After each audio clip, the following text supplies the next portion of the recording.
Mabilis pa sa 4:00 ang pagtakbong ginagawa ni Ligaya upang makatakas sa 2 kalalakihang humahabol sa kanya.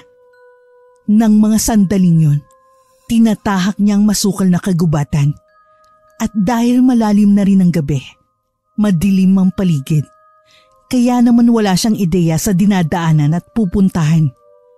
Ang nasa isip niya lamang ay ang makatakas at kung maaari ay makauwi na sa kanila. Kung pagmamasdan din, napupuno na ng mga sugat ang kanyang buong katawan dahil sa matatalim ng mga damo at halaman na kanyang nadadaanan. Hindi rin matigil ang pag-agos ng kanyang mga luha, kasabay ang patuloy na paghingi ng tulong kahit hindi siya sigurado kung may nakakarinig ba sa kanya. May gustong pumatay at gumahasa sa akin! Nagmamakaawa ko, tulungan niyo ako!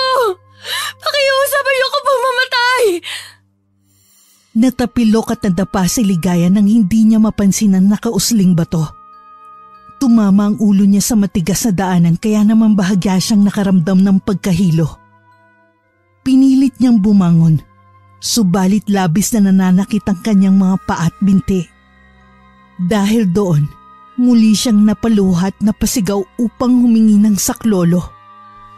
Tulong! Lola! Kung naririnig niyo ako! Ah! Labis na napahiyaw ang dalaga nang gumuhit sa kalangitan ng isang matulis na kidlat at dumadagundong na kulog. Napatakip siya ng tenga at naipikit niya ang kanyang mga mata. Takot na takot si Ligaya sa kulog at kidlat, kaya naman mas lalo siyang nanghina. Mas lalo rin siyang nawalan ng pag-asa na may makakarinig sa paghingi niya ng tulong. Wala na siyang magawa, lalo't alam niya na tiyak na lalamunin lamang ng tunog ng ulan ng kanyang mga sigaw. Ilang sandali, pinili na lamang niya na gumapang upang makalayo sa lugar na yon. Ngunit napahinto rin siya. Nang may mga kamay ang humawak sa kanyang mga paa at hinila siya papunta sa isang malaking puno ng akasya. Habang kinakaladkad siya, pinilit niyang magwala, magsisigaw at makatakas mula sa 2 lalaking natatawa pa dahil sa kanyang dinaranas. Maawa po kayo sa akin! Nakikiusap po ako, huwag niyo akong patayin! Bata pa po ako! Marami pa po akong pangarap sa buhay! Pinagsasabi mo, Ligaya? Nakikiusap ako! Huwag niyong gawin ito! Hinihintay ako ng lola ko! Huwag kang mag-alala. Maging mabait ka lang. Ihahatid kita sa inyo. Magkikita pa kayo ng lola mo. Hinawakan ni Diego ang kanang braso ni Ligaya at inamoy yon na tila nasisiraan. Bitiwan mo ako, manyak! Abat! Isang malakas na sampalang dumapo sa mukha ng dalaga. Bigla siyang naiyak dahil sa hapdi at sakit na naramdaman niya ng mga oras na yon. Kung sumama ka lang sana ng maayos at pinagbigyan mo kami kanina, di sana bubuhayin ka pa namin. Pero anong ginawa mo? Pumalag ka, tumakas. Isa lang naman ang gusto namin, Ligaya. Yang pagkababae mo.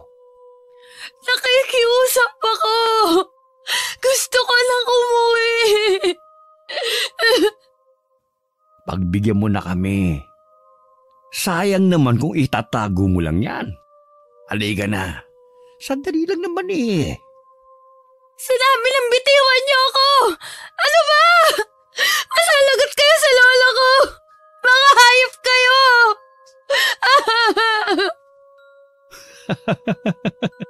Malalagot daw tayo sa lola niyang uugod-ugod na. Anong magagawa ng lola mo, Aber? Huwag ka na kasing pumalag. Pakawalan niyo na ako! Huwag niyong gawin sa akin to!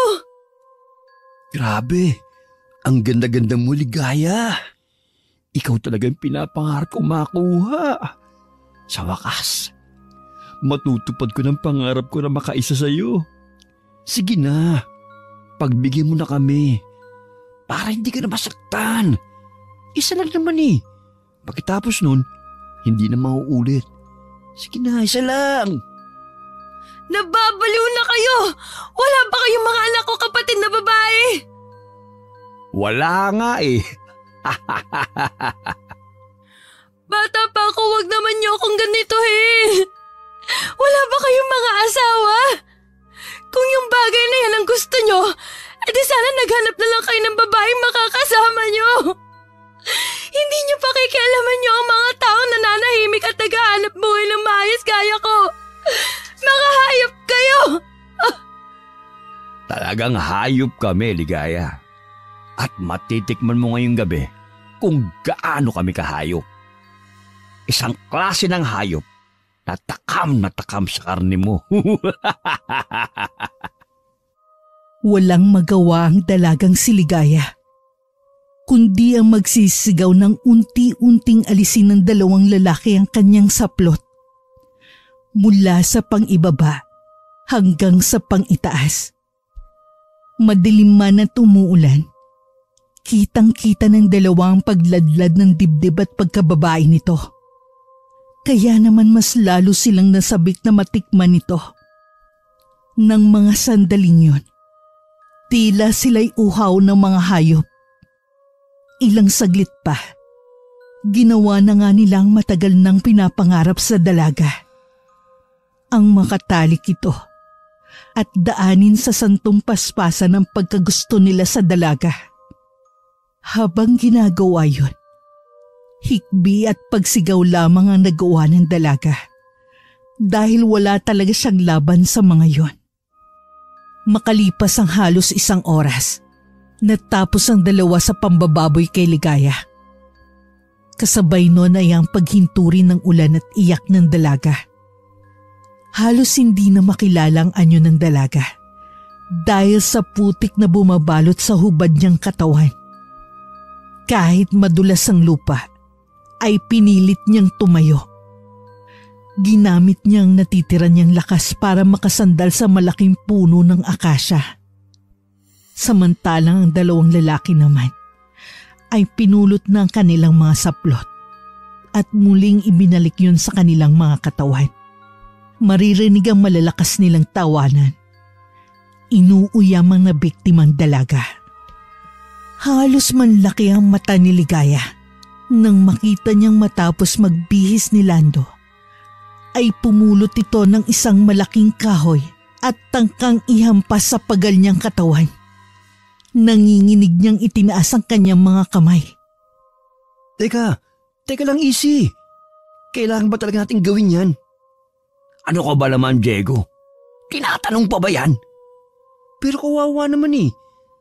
Talaga bang kailangan natin siyang patayin? Paano kung may makaalam nito? Makukulong tayo, Lando. Tutugisin tayo ng batas. Nag-iisip ka ba? Siyempre kailangan natin siyang patayin. Nang mapatahimik. Sa palagay mo ba hindi magsusuplong yan kung di natin papatayin? Tanga ka pala eh. Hindi naman, kaso pagpatay na yan, di na yan makakapagsalita. Mabubulok na yan dito sa gubat. Walang makakaalam ng krimeng ginawa natin, Diego. Sabagay. Sige, gawin mo na kung anong gusto mong gawin sa kanya. Ang mahalaga naman sa akin nakakuha ko na yung gusto ko sa kanya. Sige, patayin mo na. Pasensya ka na, Ligaya. Pinili mong mangyari ito Kaya wala na kaming magagawa. Salamat sa katawan mo Dahil gaya ng pangalan mo, totoong napaligaya mo kami. Magpahinga ka na. Pagod ka na Wag! Nagmamakaawa ako. Nakuha niyo na yung gusto niyo, di ba?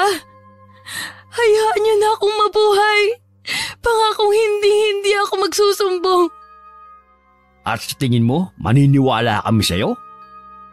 Huwag niyo akong patayin para niyo ng awa. Matanda na ang lola ko. Walang mag-aalaga sa kanya. Nakikiusap. Bago nga matapos sa pagsasalita si Ligaya, ay napahinto siya ng sunod-sunod siyang hampasin ng isa sa mga lalaki. Hindi ang mga paa o kamay niyang pinaghahampas nito kundi ang kanyang ulo. Agad siyang nawalan ng malay dahil sa lakas ng pagkakapalo. Muli ay humantusay sa maputik na lupa ang kanyang katawan. Hindi pa nasiyahan si Lando at pinagsisipa pa yon. Tumulo ang dugo mula sa nabiyak na ulo ni Ligaya. Nang masigurong wala na itong buhay, kumaripas sila ng takbo. Tama na yan! Patay na, Lando! Tara na! At baka may makakita pa sa atin dito! Ayos! Sige, tara na! Sa susunod ulit, ha? Makalipas ang ilang oras, ang inakalang patay na dalaga ay biglang nagmulat ng mga mata. Naghihingaluman at nanghihina ay pinilit nitong gumapang at nagbabaka sakaling makabalik sa bahay nila kung nasaan ang kanyang lola. Habang naghihirap, hindi niya maiwasan na muling maalala kung paano o saan ba nagsimula ang lahat. Kung bakit humantong sa ganitong tulad niyang isang labandera lamang. Nakatira ang dalagang si Ligaya kasama ang kanyang Lola Belen sa isang simpleng tahanan na matatagpuan sa liblib na baryo sa probinsya ng Iloilo. Ang dalaga ay maagang naulila sa kanyang mga magulang dahil na-aksidente ang mga yon mula sa bus na sinasakyan habang pauwi sa naturang probinsya. Himalang siya lamang ang nakaligtas noon, kaya naman mula pagkabata ay sa lola na ito lumaki at nagdalaga. Nakapag-aral naman siya ng elementary at high school. Pero huminto rin dahil hindi nila kayang matustusan pa ang sanay pagkokolehiyo niya. Kaya naman sa murang edad, naisipan niya na lamang na maghanap buhay upang makatulong sa araw-araw na pamumuhay at sa kanyang Lola Belen. Pinasok niya ang iba't ibang gawain, gaya ng pagbubukid, paglalako, pagbebenta sa palengke at ngayon ay ang paglalabandera. Lola, aalis pala ako mamaya. Baka po hapon na ako makauwi. Dahil bukod sa malayo-layo ang lalakarin, mukhang mapapatagal pa ako ron. Oh, saan ka naman pupunta, Apo? May nagpapalaba po kasi sa kabilang baryo.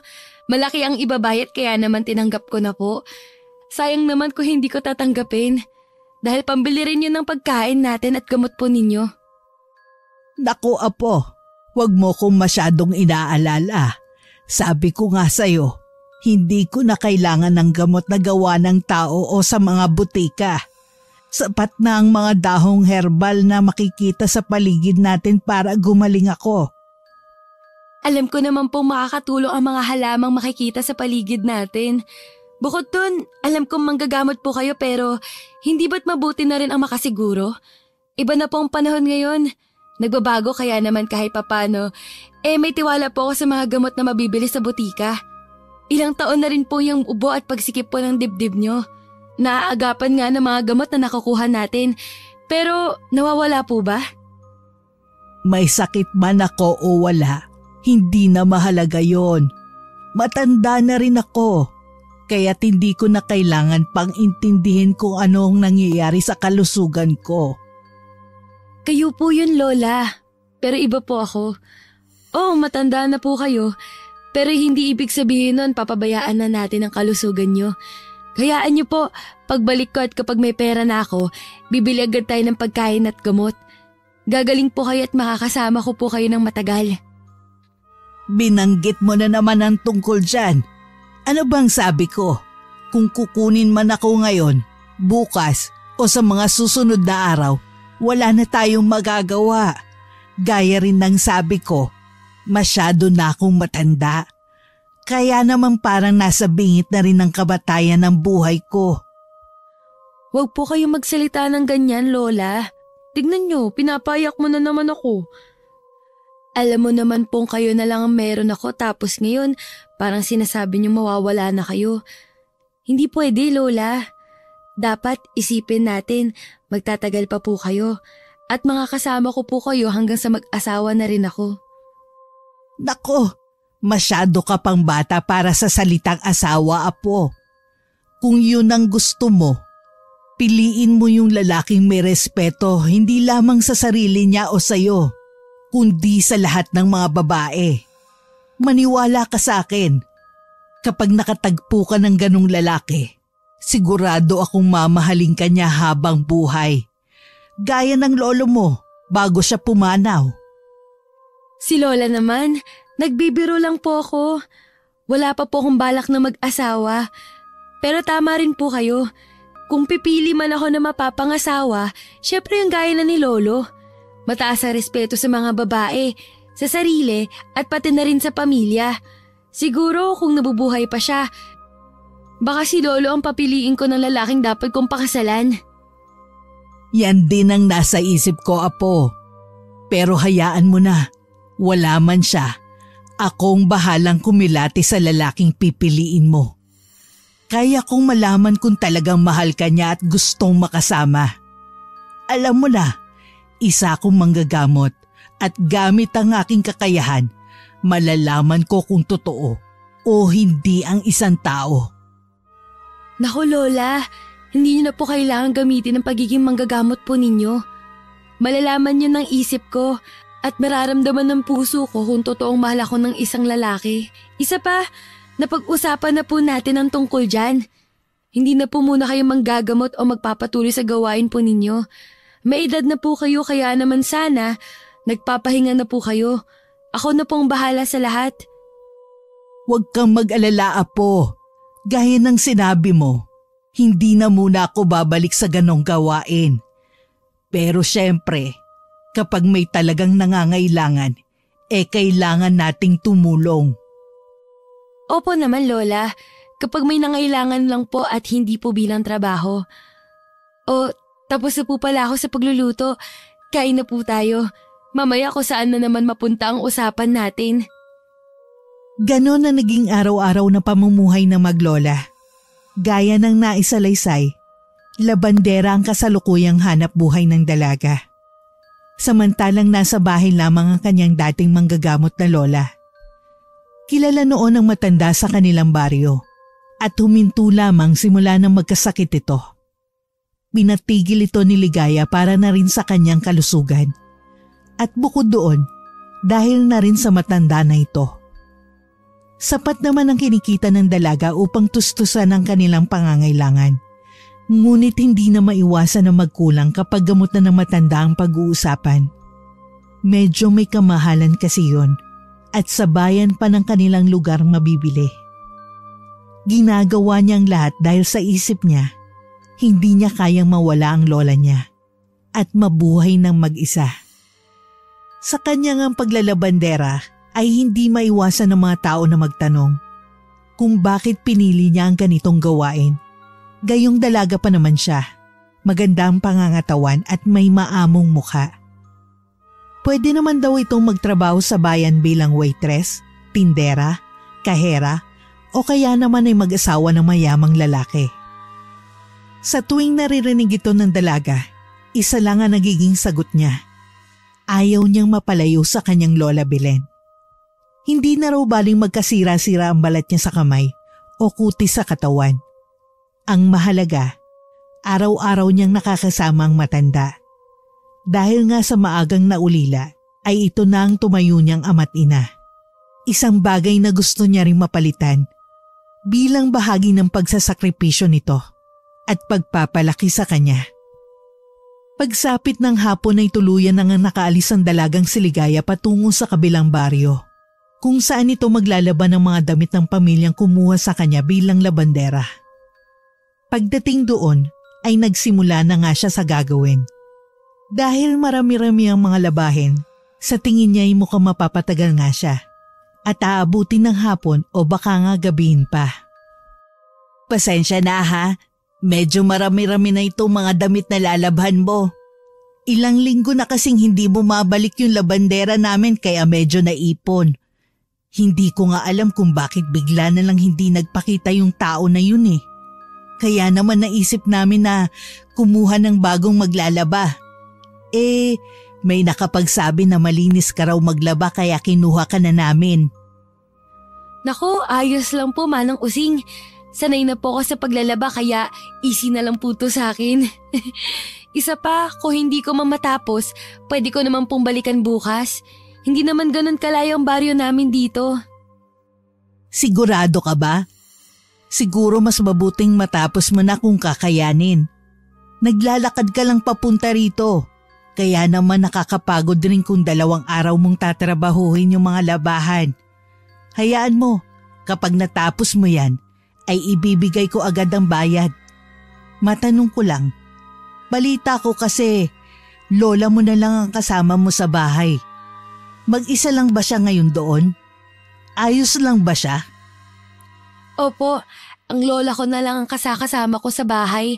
Hindi naman po ako masyadong nag-aalala kasi bukod sa iniwanan ko na po siya ng makakain, malakas pa naman po ang lola ko. Kumbaga, kahit may edad na siya, nakakakilos pa naman po siya ng maayos sa bahay.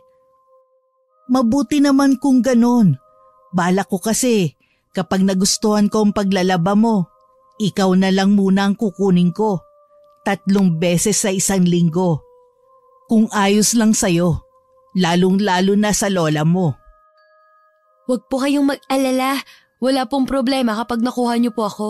Sa totoo nga niyan, mas matutuwa pang lola ko kung sakasakali. O sige. Napapahaba ng usapan natin. Kaya hindi ka matapos sa ginagawa mo. Kapag may kailangan ka ha, tawagin mo lang ako sa loob. Kapag gusto mong uminom o magmerienda, may nakahanda ron sa lamesa. Pwedeng-pwede kang kumuha roon. Sige po, maraming salamat po. Yan ba yung bagong labandera ni Manang Using?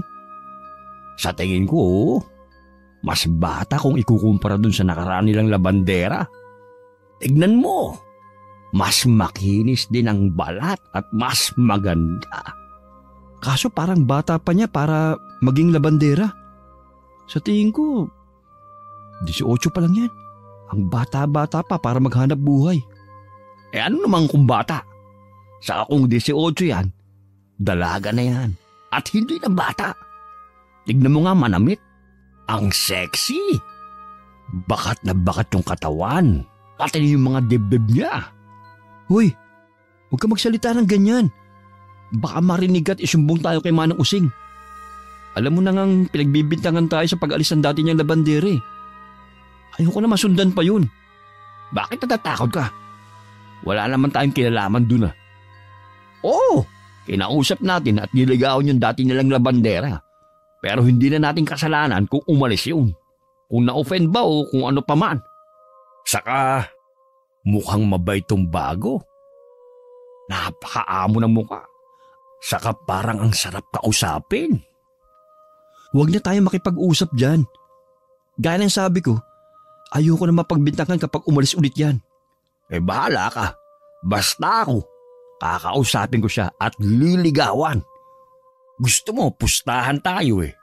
Mapapasagot ko yan. Wala pang 1 linggo. Yabang mo naman. Kapag hindi ka sinagot niyan, ako manliligaw ha. Tignan natin kung sino mas gwapo sa atin dalawa. Kung sinong mas magaling. Akala ko ba ay mong kausapin?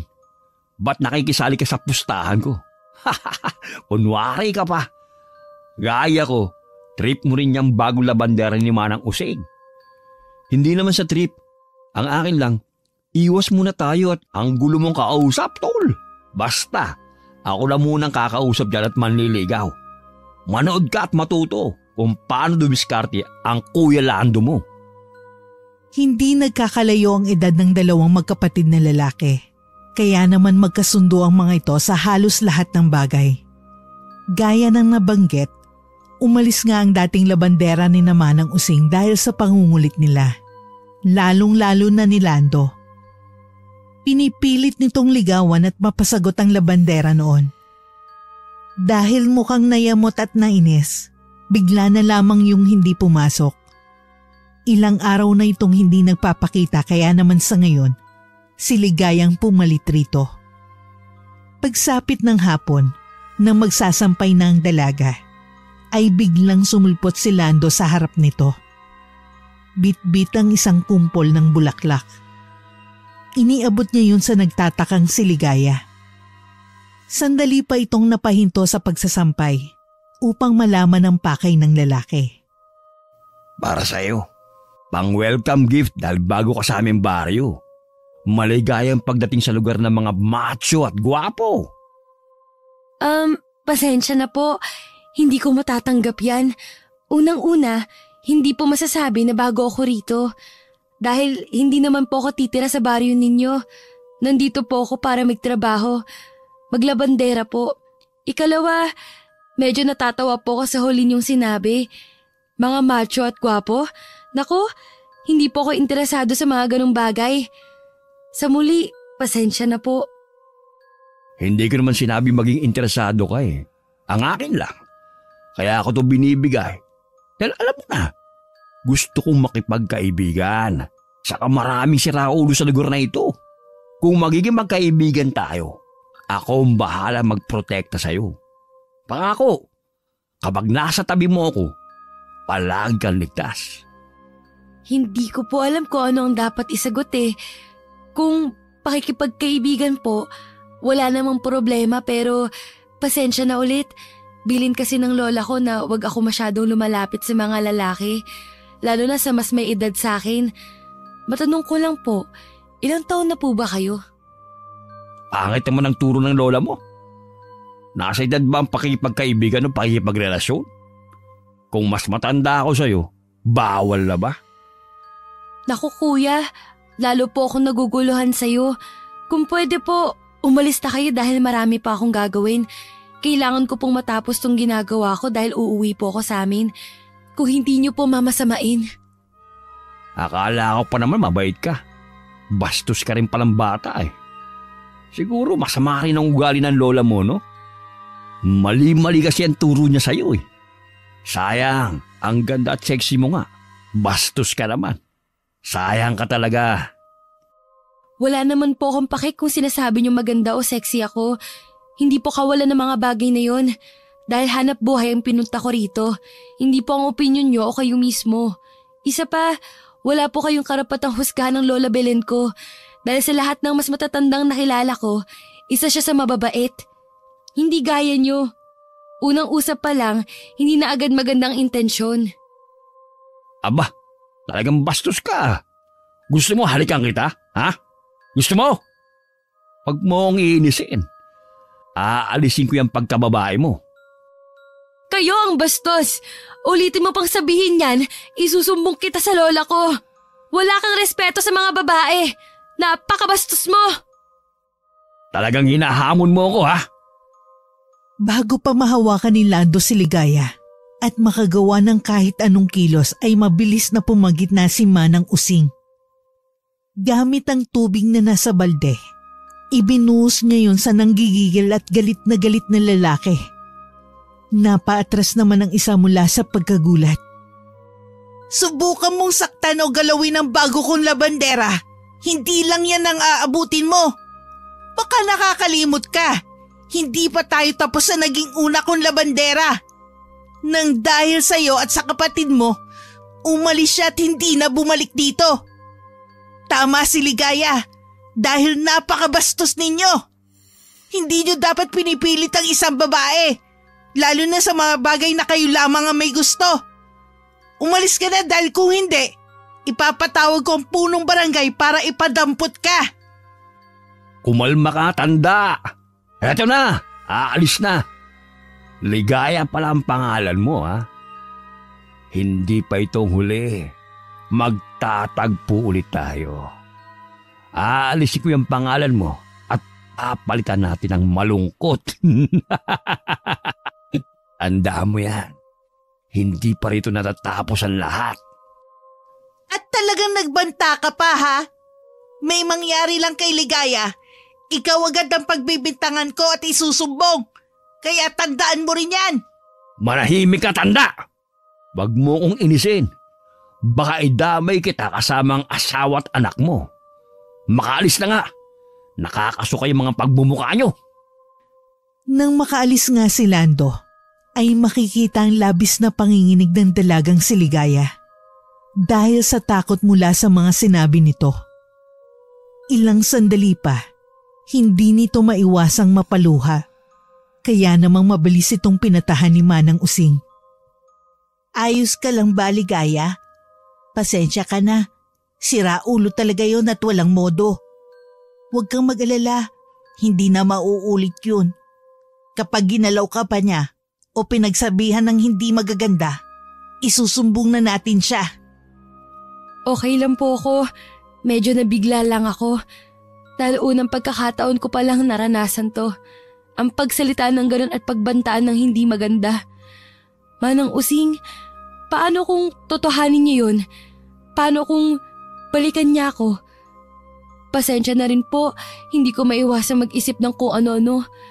Gusto ko lang naman may pagtanggol ang sarili at pagkababae ko. Bakit parang lumala? Natural lang na maramdaman mo yan at maisip lalo na't babae ka.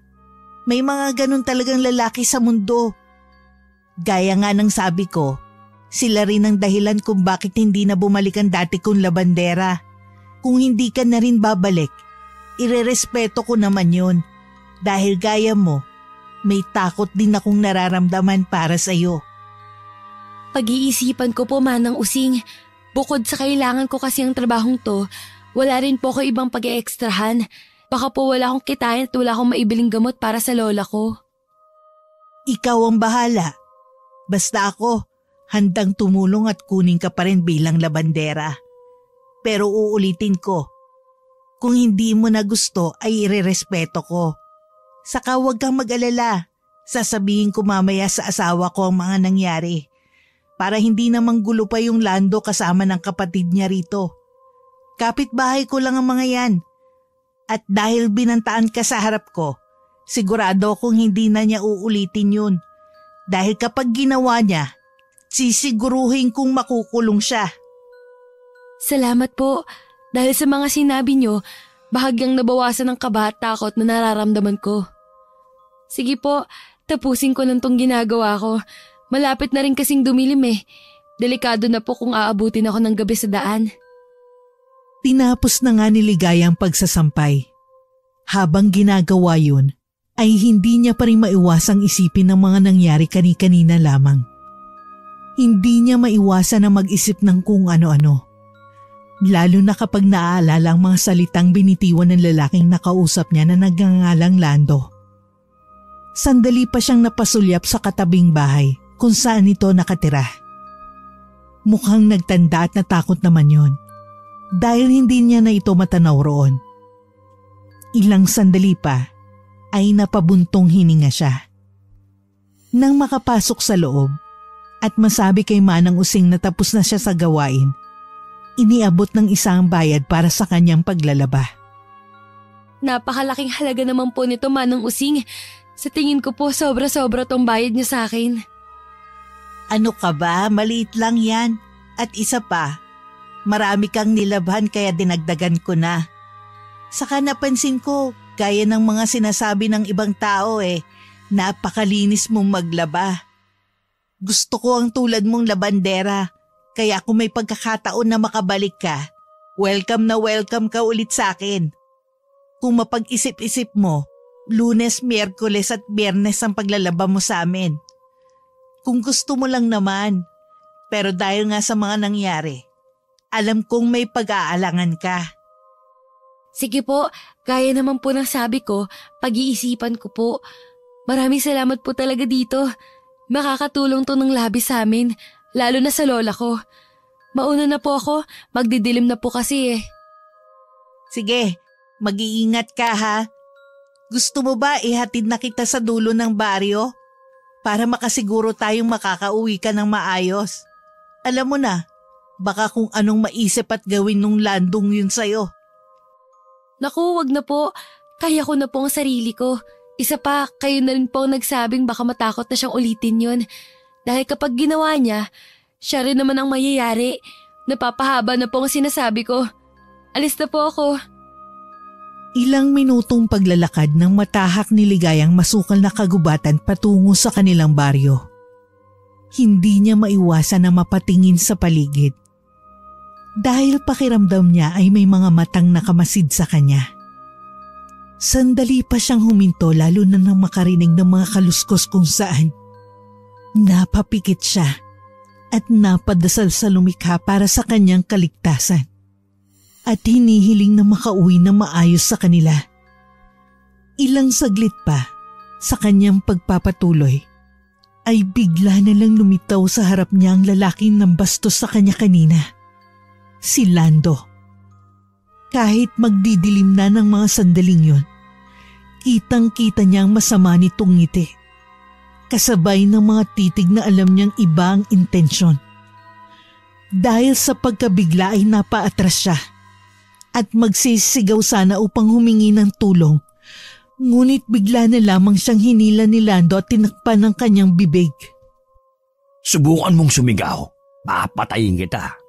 Isa pa, walang makakarinig sa'yo rito. Ngayon, naalala mo ba yung mga sinabi ko sa'yo kanina? Sabi ko sa'yo, hindi pa yun ang huli nating pagkikita. Nagpupumiglas si Ligaya lalo na nang idampi ni Lando ang kanang kamay nito sa pagkababae niya.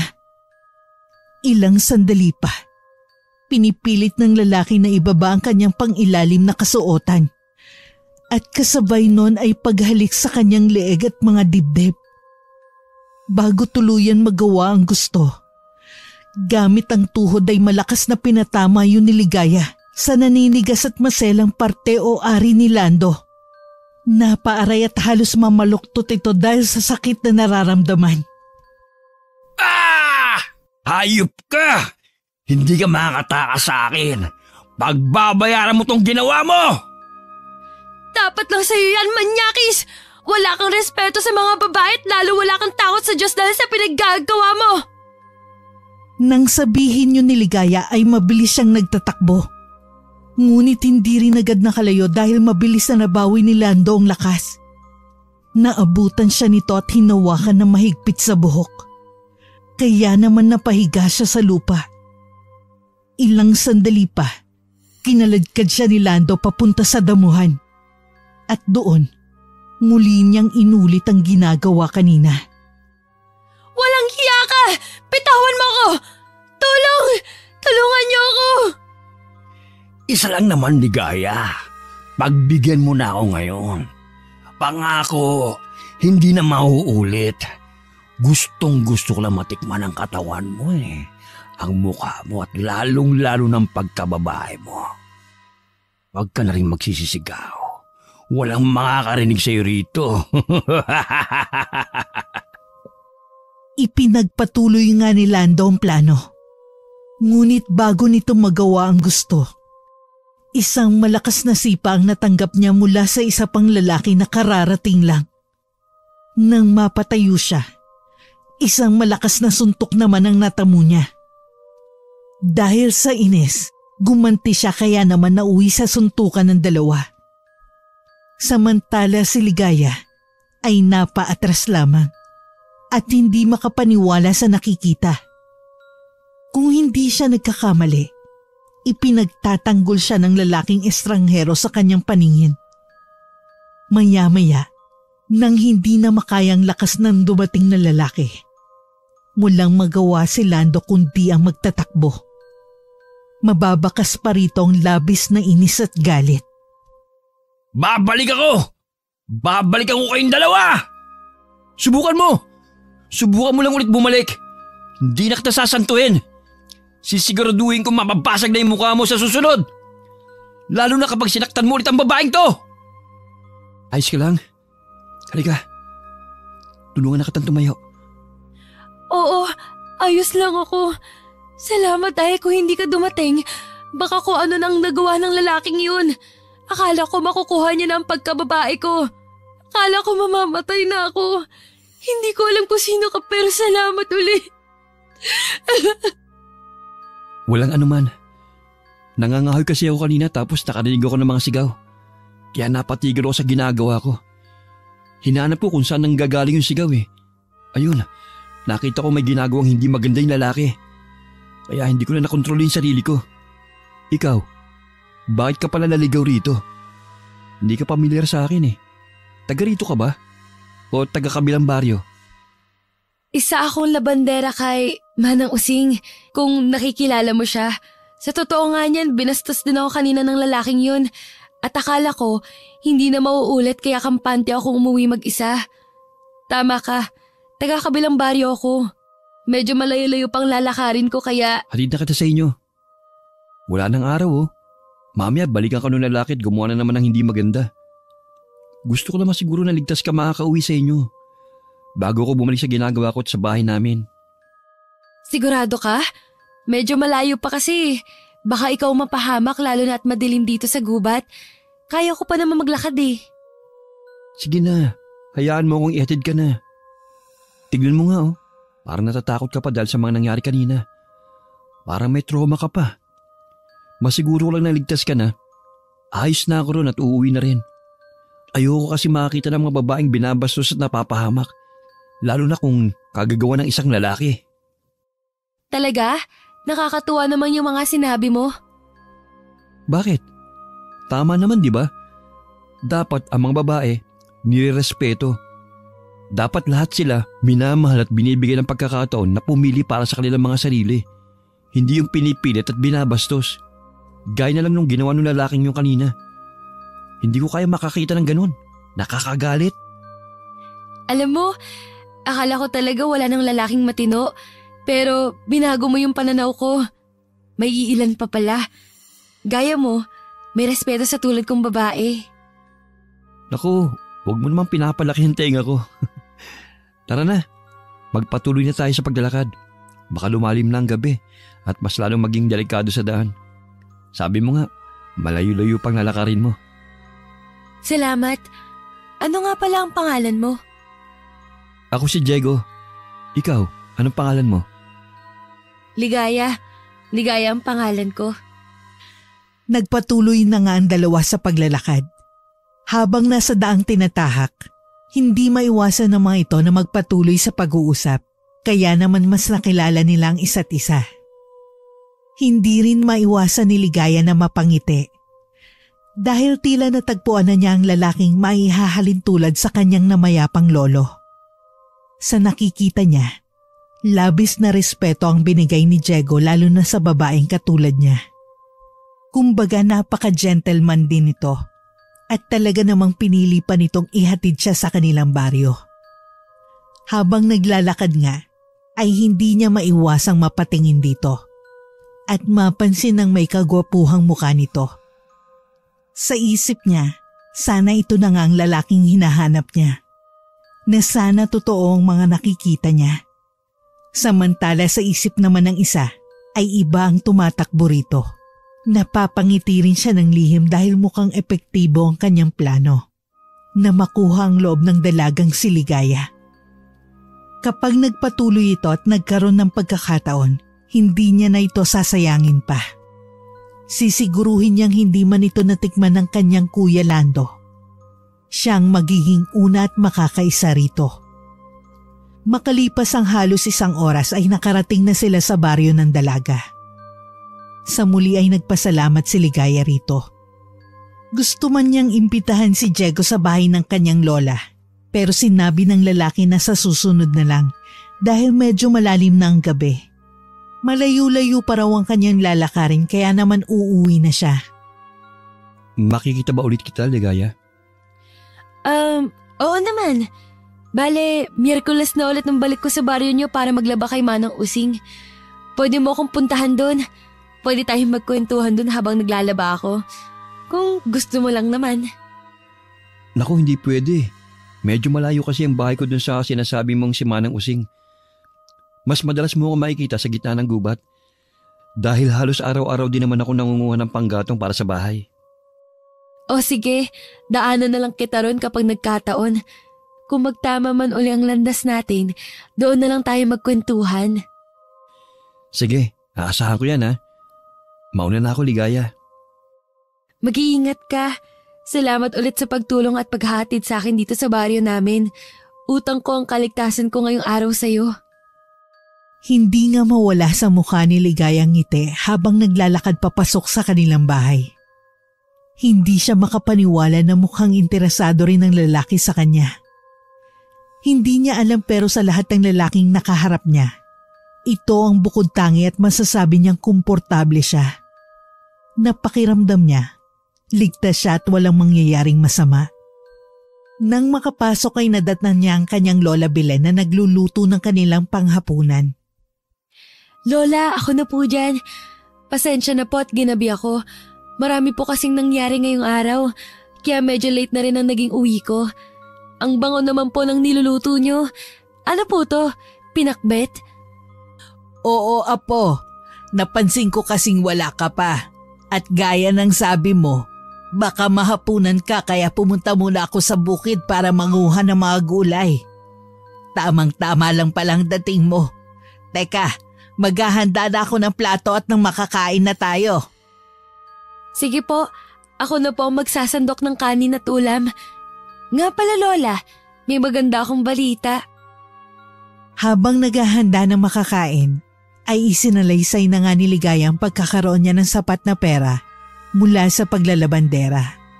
Sinabi rin nito sa kanyang lola na luluwas siya sa bayan bukas upang bumili ng masarap na pagkain at gamot para sa kanyang ubo at pagsikip ng dibdib. Nang makaupo sila, kapansin-pansin naman ang biglang pagiging seryoso na matanda. Hindi tuloy niya mawari kung natutuwa ba ito o hindi mula sa kanyang mga sinabi. O Lola, hindi po ba kayo masaya?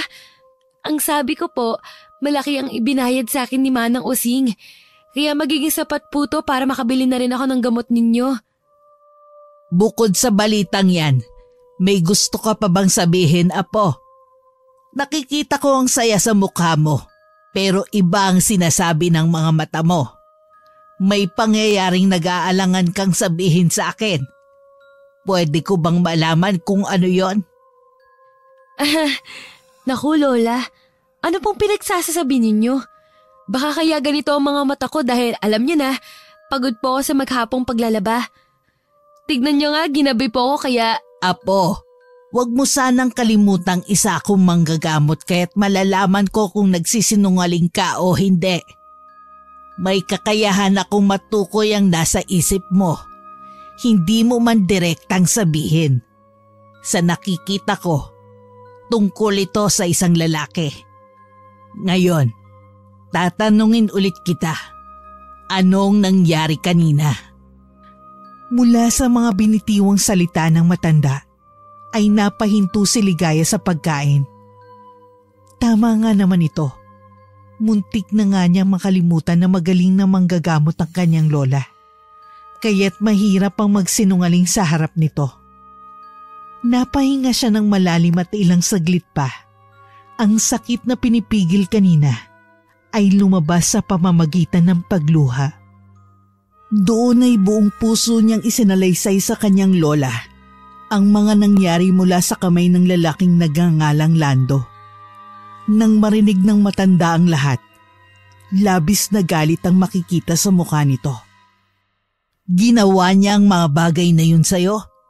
Hindi niya pinakinggan ang pagmamakaawa mo? Anong klaseng lalaki ang gagawa ng ganung bagay? Hindi ako makakapayag na maulit pa yon, Apo. Huwag kang mag-alala, igaganti kita. Naku, hindi po sa ganun Lola. Huwag niyo na pong gamitin ang kakayahan niyo upang iganti ako o mapanakit pa ng ibang tao. Gaya po nung sinabi ko, muntik niya nang makuha ang pagkababae ko. Pero may magandang bagay naman ang dumating. Magandang bagay? Sa mga isinalaysay mo, wala akong narinig na maganda kundi puro kabastusan at kamanyakan ng lalaking hindi ka nirespeto. May tumulong po sa akin. At alam niyo ba, isang lalaki rin po. Sa totoo nga niyan, hinatid niya pa ako rito para masiguro ang kaligtasan ko. Hindi ko alam kung totoo ang pinakita niya pero napakabait niya pong lalaki.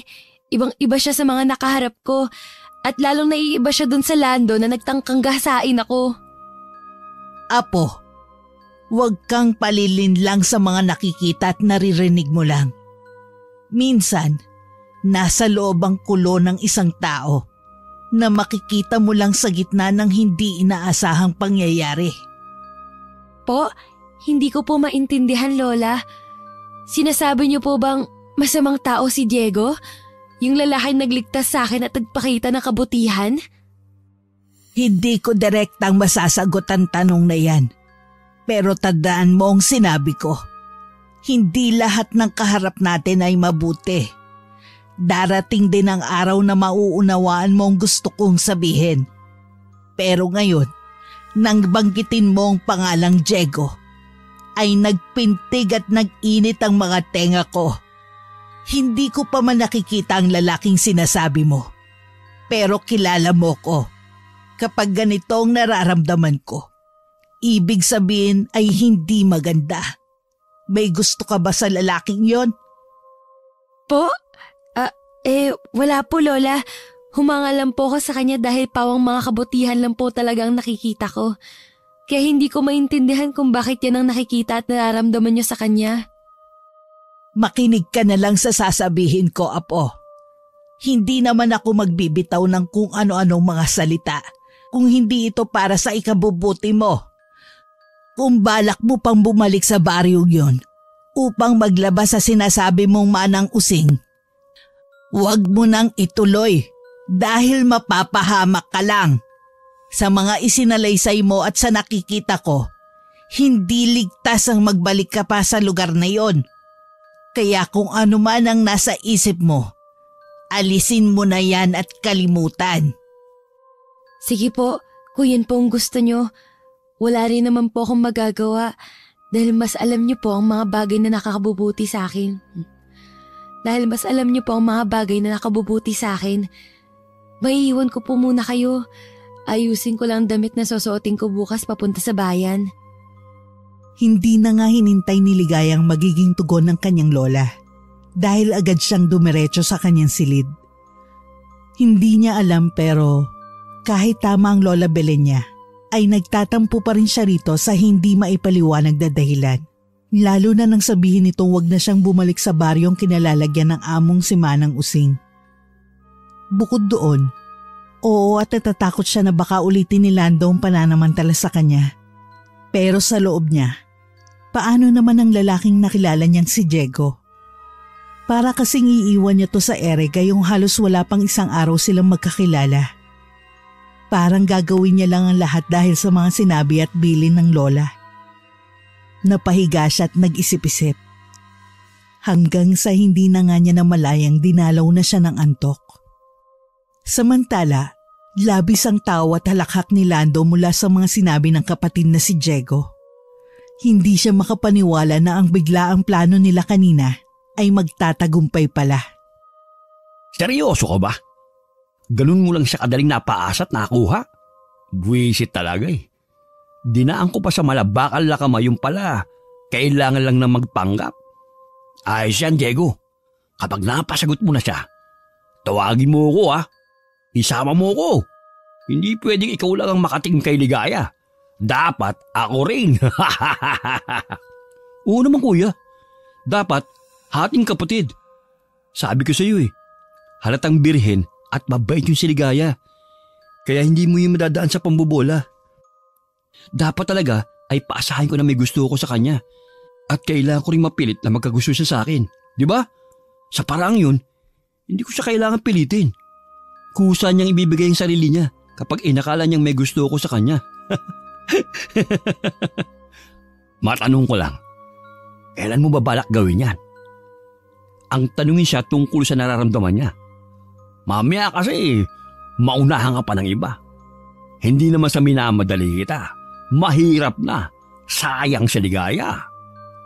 Sa susunod na balik niya, syempre, kapag tinanong ko siya, pumayag man siya o hindi, pipilitin ko pa rin siya. Hindi pwedeng masayang ang effort mo. Lalong-lalo na ang effort ko. Ang hirap kaya magpakaanghel sa harap niya.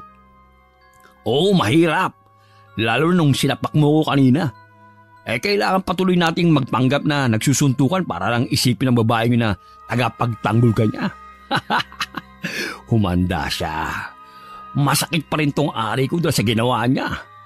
Kapag nakuha mo siya, sisiguraduhin kong mawawasak siya rito. Kalma kuya. Huwag ka mag-alala.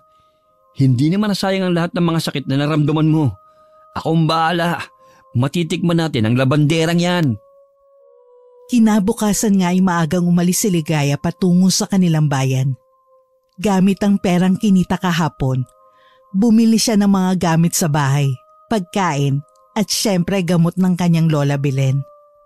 Nang pabalik na sana siya, napahinto at nabigla siya nang may kumuha sa kanyang mga daladala. Nang lingunin niya kung sino, bigla na lamang gumuhit sa kanyang labi ang matamis ng ngiti. O Diego, ikaw pala. Anong ginagawa mo rito sa bayan? Wala naman. Gumagala lang. Tulungan na kita dyan. Mukhang mabigat kasi ang dala mo eh. Isa pa, malayong baring uuwian mo. Mamaya kung ano na namang gawin ni Kuya nung lalaki sa'yo. Mahirap na. Baka nag-aabang yun kung saan-saan. Nako, maliwanag pa naman eh. Kaya ko na siguro ang maglakad mag-isa. Alam ko naman, Ligaya. Pero hindi naman yun ang gusto kong sabihin eh. Ihahatid na kita kasi alam mo na, para makausap naman kita ng matagal. Mamaya sa mga susunod na araw pa tayo magkita. Alam mo ba, mula kagabi, ikaw lang ang laman ng isip ko. Hindi dahil sa iniisip mo kundi dahil sa nag-aalala ako sa'yo. Talaga? Alam mo, yan din ang gusto kong sabihin. Mula kasi nang iligtas mo ako kagabi, hindi ka na mawala sa isip ko. Sa totoo nga niyan, pinagbabawalan na ako ng lola at… Pinagbabawalan? Ibig sabihin, hindi na kita ulit makikita? Nakakalungkot naman kung ganun. Patapusin mo muna kasi ako. Pinagbabawalan niya ako pero hindi ako makikinig sa kanya. Maglalaba pa rin ako doon sa sinasabi kong si Manang Using. At syempre, gagawin ko yun para makita ka ulit. At masaya ako makita ka ngayon. Hindi mo pa man sinusuway ang lola mo. Tara, maglakad na tayo. Parang uulan din kasi Wala pa naman akong dalang payong. Mamaya mabasa ka at magkasakit. Mahirap na dahil hindi pa naman kita basta-basta madadalaw dahil sa lola mo. Bukod dun, hindi ko kakayanin na hindi ka makita ng ilang araw. Tayo na nga. Tama ka, mukhang uulan kaya dapat na… Tayo na? Tama ba yung narinig ko? Hindi, ang ibig kong sabihin maglakad na tayo. Tumuloy na tayo sa pupuntahan natin. Pasensya na. Akala ko kasi sinagot mo na ako Nakakahiya tuloy. Huwag kang mahiya. Tsaka huwag kang mag-alala dahil darating tayo dyan. Bigyan mo lang ako ng panahon na mag-isip at mas makilala ka. Nang sabihin nga yun ni Ligaya, ay hindi maiwasang mapangiti ng lihim ni Diego. Mukhang tama nga sila ng kuya niya. Matutuloy ang susunod na plano dahil nagtagumpay siyang makuha ang loob ng dalaga. Nang tuluyang makauwi si Ligaya, napagmasdan ng kanyang lola ang kakaibang saya sa mukha nito. Dahil doon, muling napatanong ang matanda. Anong meron?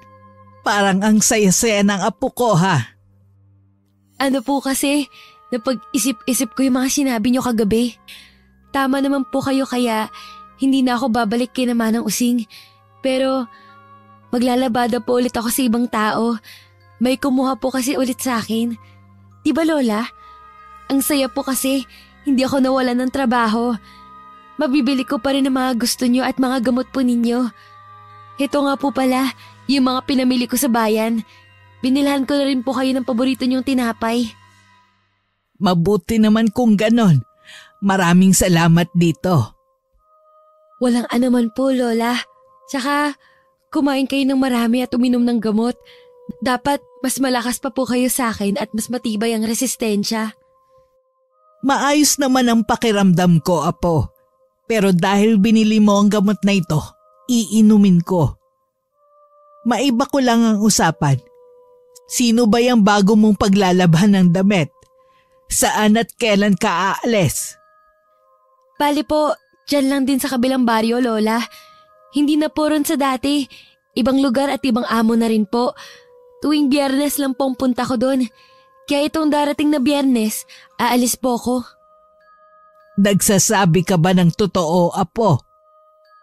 Opo naman, Lola. Kayo naman, parang wala po kayong tiwala sa akin. Pangako, nagsasabi ako ng totoo. Kung gusto niyo po, sumama po kayo para malaman niyo po kung saan ako pupunta. Huwag na. Apo kita kaya may tiwala ako sa'yo. Tandaan mo lang ang palaging bilin ko ha. Sana naman magamit mo yun sa iyong sarili at sa pupuntahan mong lugar, pati na sa mga taong makakaharap mo. Opo naman, Lola. Gaya na rin ng lagi niyong sinasabi, mag-iingat ako.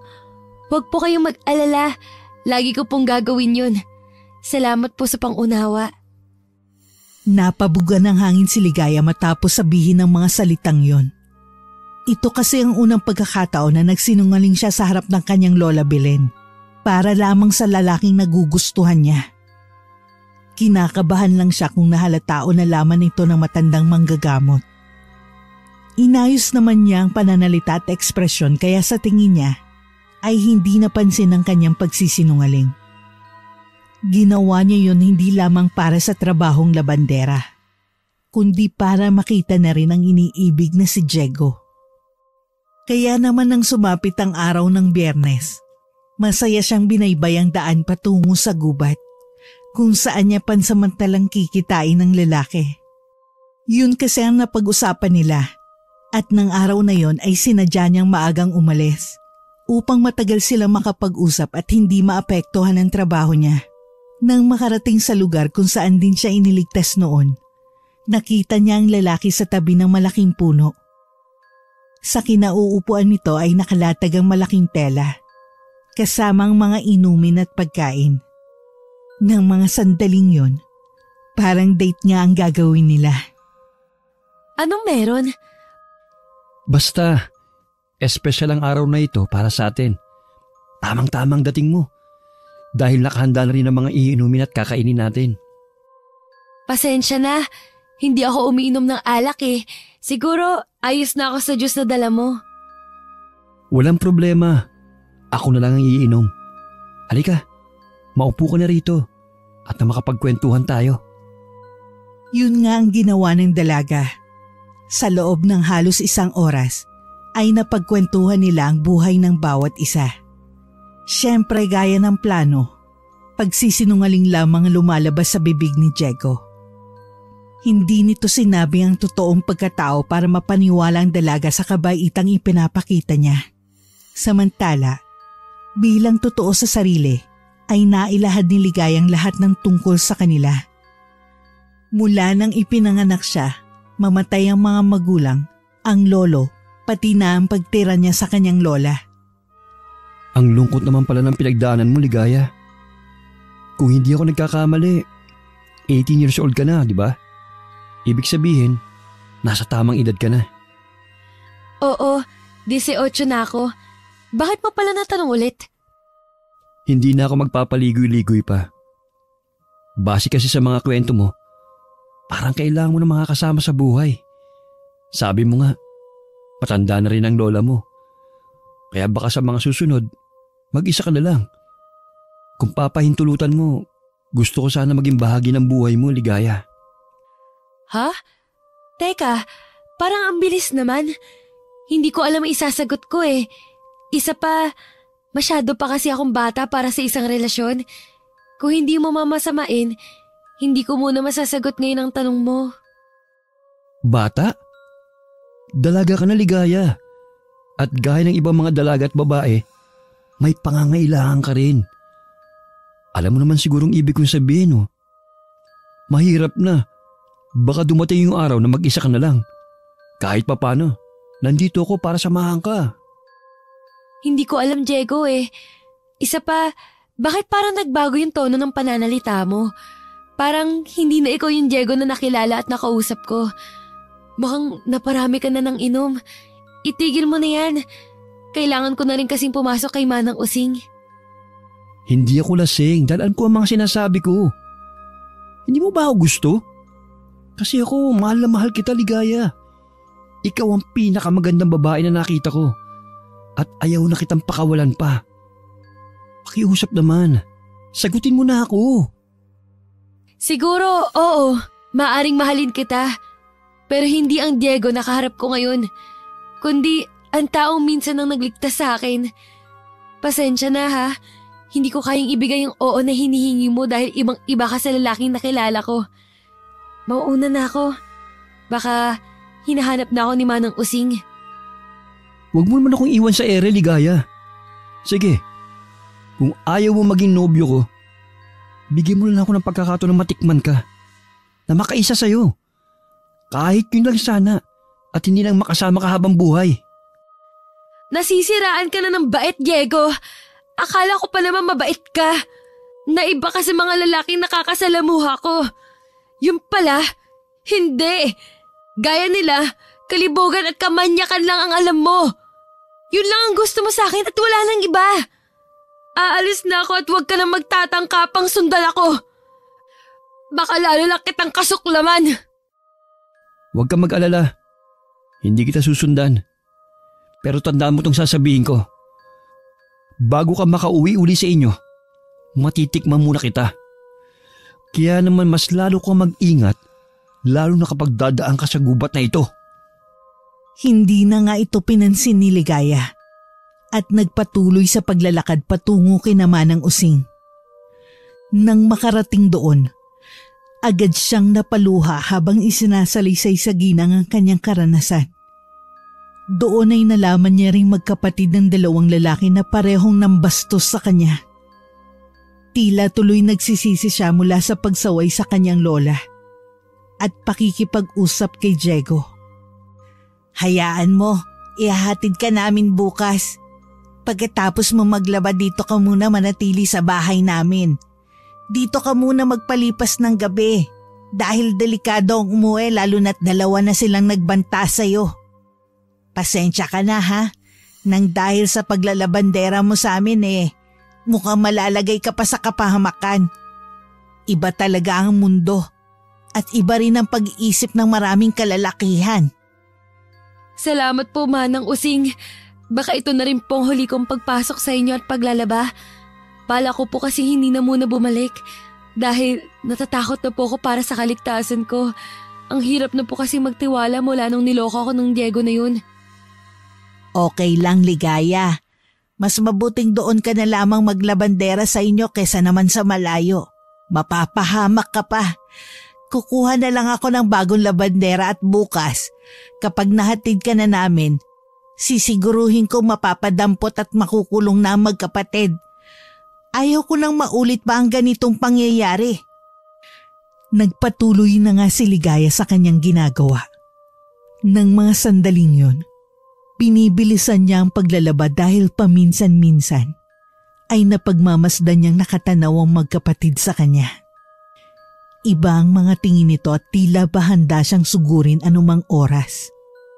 Samantala, habang pinagmamasdan ni Nalando at Diego ang dalaga, umiinom sila at gumagamit ng ipinagbabawal na gamot.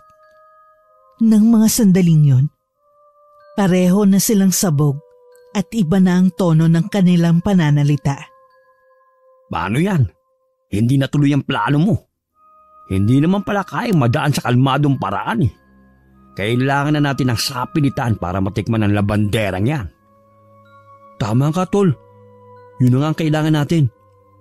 Lalo lang ako nanggigigil na makuha at matikman siya. Lalo lang ako natatakam sa kanya. Huwag kang mag-alala. Susugod tayo mamayang gabi sa bahay ni Manang Using. Kapag pinigil nila tayo, hindi tayo papayag. Gagawin natin ang lahat. Makuha lang ang pagkababae ni Ligaya. Pagsapit ng hating gabi ay itinuloy na nga ng dalawang plano. Nang masigurong tulog na ang lahat, dahan-dahan nilang pinasok ang tahanan ni Manang Using. Napangiti sila nang makita sa sala na tulog ang dalagang si Ligaya. Sa labis na gigil at pagkasabik, mabilis itong hinalikan ni Lando at Diego. Nang sisigaw na ito, agad nilang tinakpan ang bibig nito. Huwag ka nang sumigaw. Dalawa lang kami ng utol kong nasa harap mo. Sige, subukan mong gumawa ng kahit anong ingay. Papatayin namin ang amo mo, kasama ang asawa at anak niya. Huwag mong masyadong takutin ang pagkain natin. Mamaya hindi niya maramdaman ang sarap. Dapat, gaya ng pangalan niya, kaligayaan ang manaig sa kanya.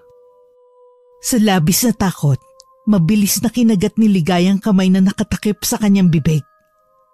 Nang maalis yun, malakas na pagsigaw ang ginawa niya upang humingi ng tulong. Napahinto lamang siya nang suntukin siya sa sikmura ni Lando. Dahil doon, nakaramdam siya ng panghihina at pagkahilo. Bago maipagpatuloy ng dalawa ang gagawin, bigla naman lumabas ng silid si Manang Using kasamang asawa at anak nito. Labis na pagkagimbal ang makikita sa kanila dahil sa ginagawa ng dalawang magkapatid. Kapag hindi kayo tumigil, ipapakulong namin kayo! Diego, huwag nating hayaan makapagsumbong ang mga yan. Bilis! Patayin na natin sila! Yun nga ang ginawa ng magkapatid. Gamit ang kanya-kanyang patalim na daladala, mabilis nilang sinugod ang buong pamilya. Kitang-kita ni Ligaya kung paano hiwain ng mga yon ang lieg ng tatlo. Kung paano sumirit ang sariwang dugo kasabay ang walang tigil na halakhak mula sa dalawang magkapatid na alam niyang wala na sa sarili. Nang bumagsak ang mga katawan ng tatlo, walang humpay naman yung pinagsasasaksak hanggang sa tuluyan na nga silang malagutan ng hininga. Sa takot at pagkagulat, gamit ang natitirang lakas ay tumalon ng bintana ang dalaga. Nakita siya ng dalawang magkapatid kaya naman mabilis siyang hinabol ng mga to. Naluluha naman siyang nagtatatakbo ng mabilis patungo sa masukal na kagubatan at hindi makapaniwalang namatay ang buong pamilya nang dahil sa kanya.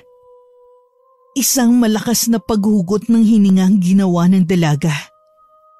Hindi niya maiwasan na muling mapaluha ng maalalang naganap sa paglapastangan sa kanya ng dalawang lalaking yun. Hindi niya akalaing magiging biktima siya ng mga taong hayok na hayok sa laman. Konti na lang ay mararating na niya ang bahay nila ng kanyang lola Belen. Nakita niyang nagsasarado na ng bintana ang matanda. Nang matanaw siya nito ay agad siyang sinalubong. Labis ang naging pag-aalala nito nang makitang itsura ng kanyang pinakamamahal na apo. Hubot-hubad ito at halos hindi na makilala dahil sa dugo at mga sugat sa mukha. Hindi! Anong nangyari? Sinong gumawa sa iyo nito? Sino? Si Lando. Si Diego. Pagkarinig sa mga pangalang yun, ay nanggagalaiti sa galit ang matandang babae. Lumitaw ang malalaking ugat nito sa kanyang sintido at leeg. Isang malakas na sigaw ang kanyang pinakawalan. Nang tuluyang nawalan ng lakas ang kanyang apo at muling bumagsak ito sa lupa. Alam na ng matanda na sa oras na yon ay hindi na niya maililigtas ang buhay ng kanyang apo. Ngunit sa kabila nun bago mamatay ang dalaga, ay nasambit pa nitong salitang patawad sa kanyang lola. Magbabayad kayo! Sisirain ko ang buhay ninyo! Mga walang iya kayo! Paghihiganti agad ang nais na gawin ng matanda. Hustisya para sa pagkamatay ng kanyang pinakamamahal na apo. Gusto man kitang sisihin dahil sa pagsuway mo sa akin, hindi ko na magagawa. Dahil hindi na nito maibabalik ang buhay mo. Huwag ka mag-alala. Sisiguruhin ko na ang mga pangalang binigkas mo ay mawawala na rito sa mundo. Matitikman nilang bagsik na meron ako dahil sa ginawa nila sa'yo. Kinabukasan ng mailibing ang bangkay ni Ligaya, itinuloy na nga ng matanda ang gagawin.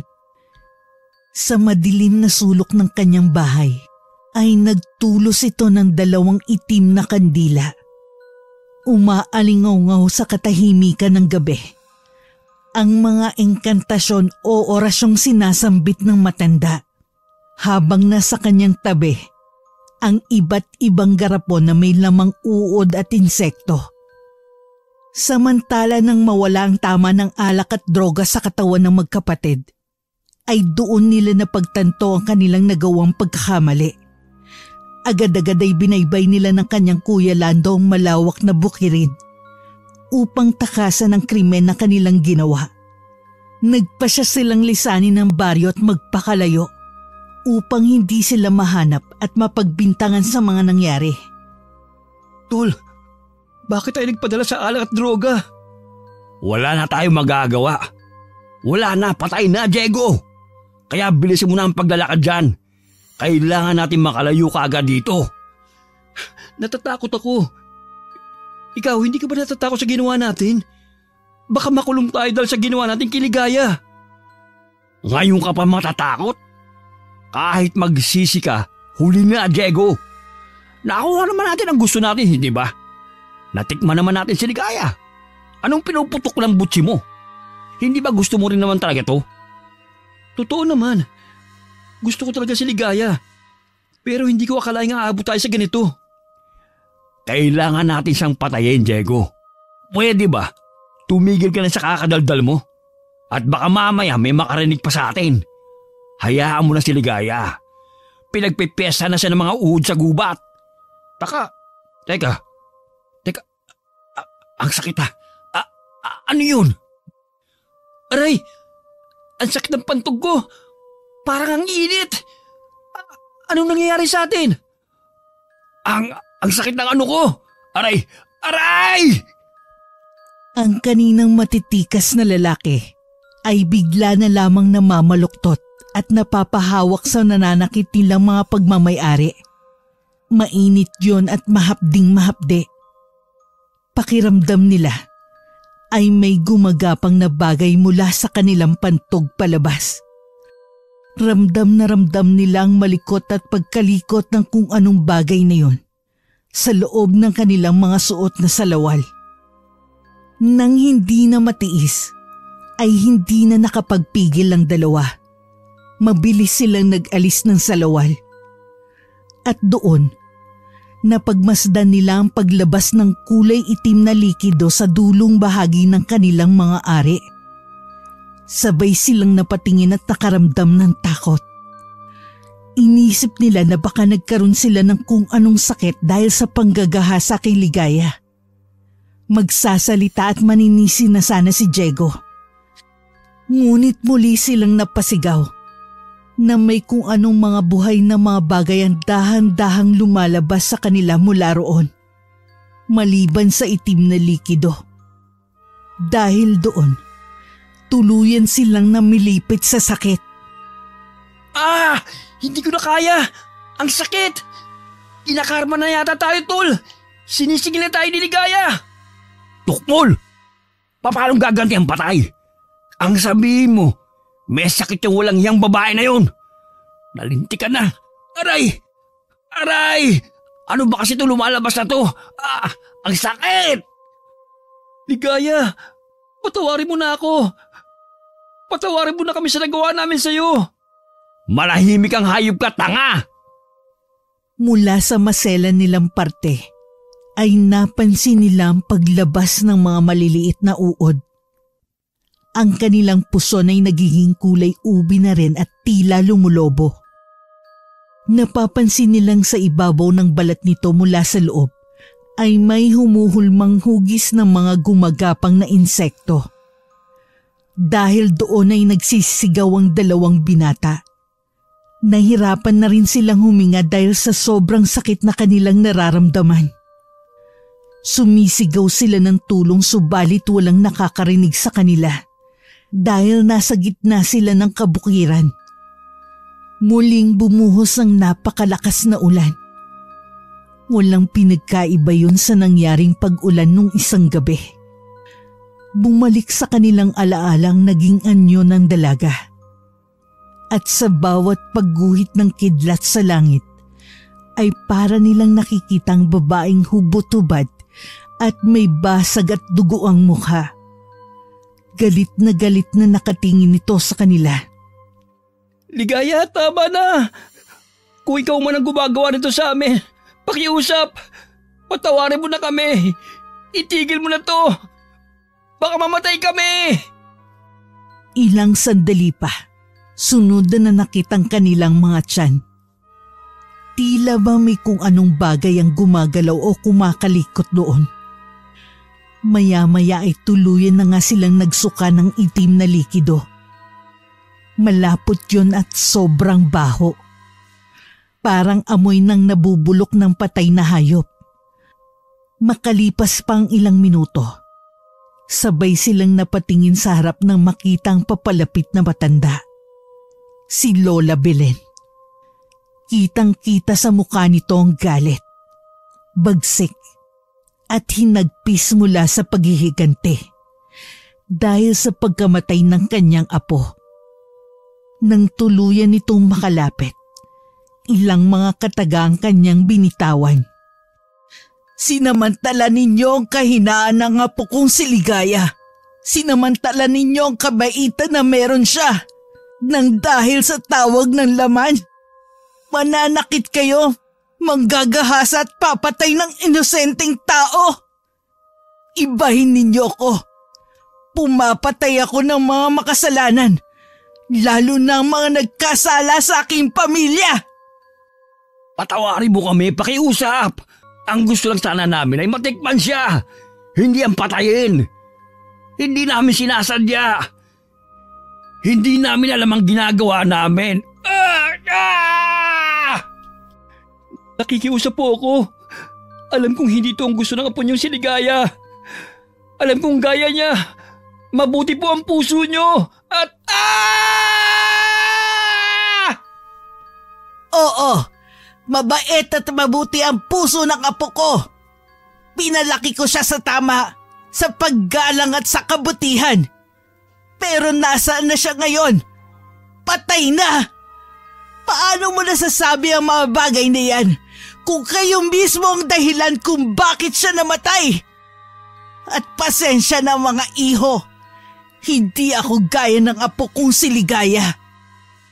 Kaya kong pumaslang ng mga katulad ninyo sa paraang hindi ninyo maiisip at inaasahan. Sa pagtalikod nga ng matanda ay siya namang panginginig ng dalawa. Lumabas sa mga balat nilang naglalakihan at maiitim ng mga ugat. Kasabay nun ay ang pagsikip ng kanilang mga dibdib kaya naman labis silang nahirapan sa paghinga. Ilang sandali pa, lalong lumakas ang sigaw na nagmumula sa kanila nang unti-unting magkasugat ang kanilang mga ari. Tila nabubulok yon at nagkakaroon ng matataba, buhay at malalaking mga uod. Pilit nilang nilalabanan ng tila sumpang ipinasok sa kanilang mga katawan. Ngunit wala na silang naging laban. Nang mawala ang matanda sa kanilang paningin, doon ay tuluyan na nga nilang naramdaman ang kamatayan. Mula sa pananakit at paghihirap, ay tuluyan na nga silang nalagutan ng hininga. Ang malala pa nun, dumating ang mga kakaiba at napakaraming insekto, kung saan unti-unting inubos ang kanilang mga laman sa katawan. Simula ng araw na yon, ay hindi na nga muli pang nakita si Ligaya, Lando, Diego, Manang Using, at ang pamilya nito sa kanilang lugar. Samantala si Lola Belen naman ay halos araw-araw bumibisita sa puntod ni Ligaya. Palagi itong nagdadala ng mga magagandang bulaklak para sa kanyang mahal na apo. Sa paraang yun ay para na rin niyang kasama ito. Nakakakwentuhan at isinasabay sa pagkain ng kanyang mga paboritong prutas at ulam. Namimiss na kita, apo. Sana talagang totoong kasama pa kita. Sana talagang buhay ka pa. Pero huwag kang mag-alala.